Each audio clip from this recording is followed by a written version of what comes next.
if we want to solve this system of equations so that there is an infinite number of solutions, we need to ensure that the two equations are the same. Okay, now how do we do that? Well, notice first of all that the number on the right here, 36, is a multiple of 9. It is the fourth multiple of 9. So what we want to do is actually take that first equation and multiply everything by 4, because then both equations will have that constant on the right of a value of 36. And then if we can manage to make the coefficients of x equal, the coefficients of y equal, well, then you've got two same equations. Okay, so let's go ahead and write this out. Now the problem is we don't know the value of a and b yet, but we do know that we need to multiply them by 4. So think of the coefficient in front of our x term as 4a. And our coefficient in front of y is going to be 4b. Again, all we're doing is we're multiplying them by 4. Now that's going to equal 36, since we're multiplying everything by 4.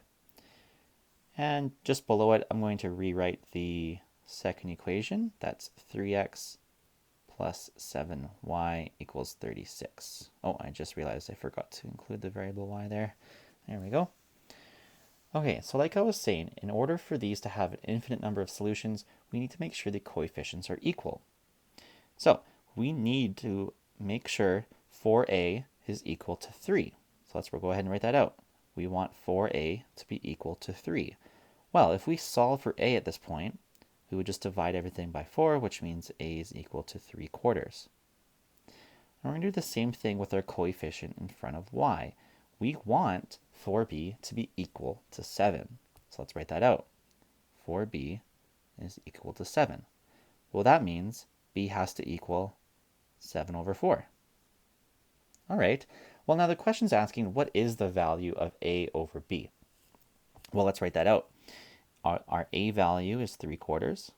Our b value is 7/4. I find dividing a fraction by fraction looks really confusing, so I prefer to write it out as multiplying by its reciprocal. So this is really 3/4 times 4/7. Well, that actually works out pretty easily.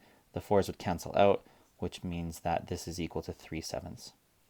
And that is our answer. So the value of a over b is 3/7. Okay, hope that was helpful, and thanks for choosing JD's Prep.